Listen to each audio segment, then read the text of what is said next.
मनुष्य मरता क्यों है? वह इसलिए मरता है क्योंकि उसकी जिजीविषा मर गई है, उसकी कामनाएं नष्ट हो गई है, उसके हृदय से राग समाप्त हो गया है, उसके जीवन का सारा आकर्षण केंद्र नष्ट हो चुका है, उसके सारे सुनहरे स्वप्न विलीन हो चुके हैं। मनुष्य मरता क्यों है?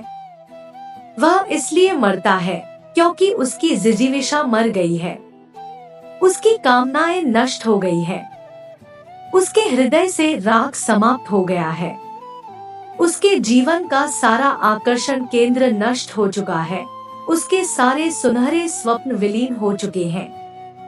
अब उसके मन में कोई कामना नहीं बची है। धीरे धीरे वह मरुभूमि बनता जाता है और एक दिन उसका संबंध प्रकृति से टूट जाता है। यही मृत्यु है।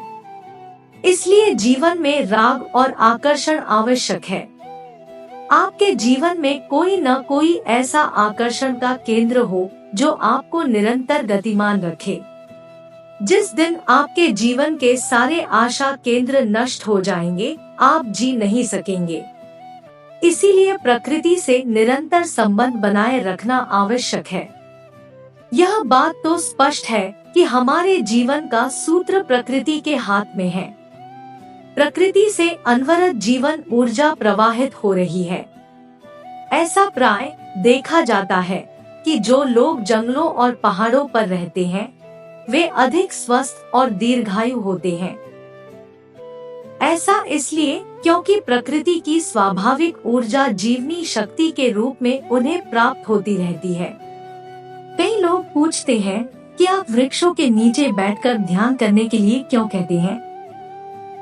दरअसल ध्यान का अर्थ है समग्र के साथ एकाकार हो जाना, प्रकृति की संपूर्णता में लय हो जाना। वहाँ प्रकृति और साधक के बीच कोई दूसरा नहीं रहता, केवल ध्यान रहता है। आध्यात्मिक जीवन में समाधि को परम लक्ष्य माना गया है। हमारा उद्देश्य है समाधि को प्राप्त करना। यह समाधि तभी घटित होती है जब साधक और साध्य एकाकार हो जाता है। इसी को पतंजलि समाधि कहते हैं। ऐसा इसलिए क्योंकि उनका मानना है कि जो कुछ बच जाता है वह संसार है। संसार के बाजार में मनुष्य केवल भटक सकता है, कहीं पहुंच नहीं सकता। हमारे जीवन का एक ही उद्देश्य है, कहीं पहुंचना। पतंजलि यही कहते हैं कि भटकाव को छोड़ो, नदी पार करना हो तो तैर जाओ। गोता लगाकर कब तक कंकड़ पाथर बटोरते रहोगे? जीवन है तो संसार में रहना ही पड़ेगा। इस संसार में गोता मत लगाओ, जीवन के समस्त प्रलोभनों को छोड़ो और मायामोह के पार चले जाओ। ऐसे करेंगे तभी आप जीवन का अर्थ समझ सकेंगे।